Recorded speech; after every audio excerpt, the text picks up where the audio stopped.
வணக்கம் நண்பா. நம்ம வீடியோவை பார்த்துட்டு ஒரு கஸ்டமர் வந்து இந்த மாதிரி ஒரு வீடு கட்டுறோம், எங்களுக்கு வந்து ப்ளம்பிங்கு ஒயரிங்கு வந்து பண்ணி கொடுக்க முடியுமா அப்படின்னு சொல்லி நம்மளை கேட்டிருந்தாங்க. ஸோ நம்ம ஆல்ரெடி ஒரு நாள் போயிட்டு சைட்டு விசிட் பண்ணிட்டு எப்படின்ட்டு வந்துட்டோம், என்னென்னங்கிறத பிளான் பண்ணிட்டு வந்துட்டோம். இன்றைக்கி போயிட்டு பார்த்தீங்க அப்படின்னா அதுக்கு உண்டான ரூஃப் பைப் எல்லாமே வைக்க வேண்டியது இருந்துச்சு.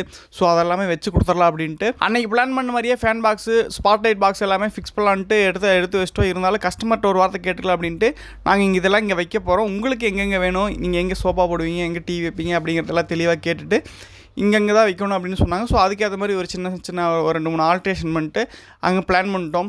ரூம் பார்த்தீங்க அப்படின்னா 2 பெட்ரூம்பு, ஒரு ஹாலு, ஒரு கிச்சனு, ஒரு டைனிங் ஹாலு, ஒரு ஸ்டோர் ரூம்பு, ஒரு பூஜை ரூம்பு, 2 பெட்ரூமே, 2 அட்டாச்சு பாத்ரூம் அப்படியே செட்டாக வந்துடும். மாஸ்டர் பெட்ரூம் பார்த்தீங்க அப்படின்னா 16க்கு 10, கெஸ்ட் பெட்ரூம் பார்த்தீங்க அப்படின்னா 12க்கு 10, ஹால் வந்து 16க்கு 12, கிச்சன் வந்து 10க்கு 10, ஸ்டோர் ரூம்பு 6க்கு 5, பூஜை ரூம்பு 5க்கு 5, பாத்ரூம்லாம் பார்த்தீங்க அப்படின்னா 8க்கு 6. இதில் ஸ்பாட் லைட் பாக்ஸு, ஃபேன் பாக்ஸில் எங்கே வச்சுருக்கோம் அப்படின்னு பார்த்தீங்க அப்படின்னா மாஸ்டர் பெட்ரூமில் ஒரே ஒரு ஃபேன் பாக்ஸ் தான் வச்சுருக்கோம். 4 பக்கம் 4 மூளைக்கு இறக்கி விட்ருவோம். எனக்கு கீழே வந்து பால் சீலிங் போடுற அப்படிங்கிறனால மேலே மட்டும் ஒரே ஒரு ஃபேன் பாக்ஸ் வச்சுட்டு சைடில் 4 மூளைக்கு 4 பைப் இறக்கியாச்சு. நாளைக்கு வேணும் அப்படின்னா கீழே வந்து நம்ம காடி எடுத்துகிட்டு பாக்ஸ் வச்சு டியூப் லைட்டு இல்லை ஹோல்டரு, ஆங்கிள் ஹோல்டரு ஏதோ ஒன்று மாட்டிக்கலாம். அதுக்காக சொன்ன பண்ணியிருக்கோம்.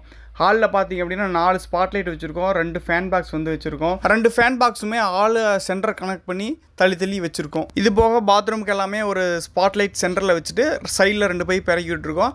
அதே மாதிரி கெஸ்ட் பெட்ரூமுக்கு வந்து ஒரு ஸ்பாட் லைட் பாக்ஸ் வச்சு ஒரு ஃபேன் பாக்ஸ் வச்சுருக்கோம். அதே மாதிரி தான் கிச்சனில் வந்து பார்த்தீங்க அப்படின்னா சென்டரில் ஒரு ஸ்பாட் லைட் பாக்ஸ் வச்சுட்டு சைடில் 4 மூலைக்கு 4 பைப் இறக்கி விட்டுருக்கோம். எங்கே தேவையோ அங்கே வந்து எடுத்துகிட்டு சிம்னிக்கு வச்சுக்கலாம்.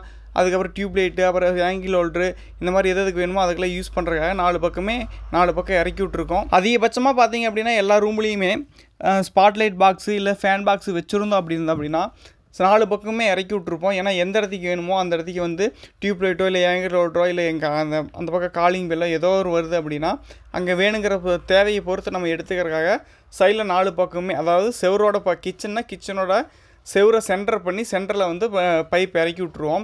அந்த ஃபேன் பாக்ஸிலிருந்து அந்த செவத்துக்கு சென்டரில் பைப் இறக்கி விட்ருவோம். நாளைக்கு நம்ம வந்து காடி எடுத்து வைக்கும்போது வந்து தேவையான வச்சுக்கலாம், இல்லைனா கூட அதை டம்மி பண்ணிடலாம். ஏன்னா அது காங்கிரீட் போட்டதுக்கப்புறம் நாளைக்கு நம்ம எதுவுமே பண்ண முடியாது அப்படிங்கிறனால ஸோ நம்ம எல்லா பக்கமே அந்த பைப்பை வந்து கீழே இறக்கி விட்டுறது. கடைசியாக பார்த்தீங்க அப்படின்னா எல்லா ஃபேன் பாக்ஸ்லையும் இருந்தும் ஒரு 1 இன்ச்சு பைப்பு வந்து ஒரு டிபி பாக்ஸுக்கு வந்து 4 பைப்பு, அதாவது மொத்தமாக 4 ரூம் இருக்குது, 4 பைப்பையும் கொண்டாந்து டிபி பாக்ஸுக்காக சென்டரில் கொண்டாந்து இறக்கிடும் ஓரமாக. அதாவது கதவுக்கு பின்னாடி வந்து அந்த செவுத்தோரமாக 4 ரூம்லேயும் 4 ஃபேன் பாக்ஸ்லேருந்து 1 இன்ச்சு பைப்பை கொண்டாந்து கீழே இறக்கி விட்டாச்சு. மேலே ரூஃபுக்கு வைக்கிற பைப் எல்லாமே 3/4 இன்ச்சு 1 இன்ச்சு தான் போட்டிருக்கு. 1 இன்ச்சு பைப் எல்லாமே மெயின் லைனு சர்க்யூட் லைனுக்காக தனியாக விட்டாச்சு.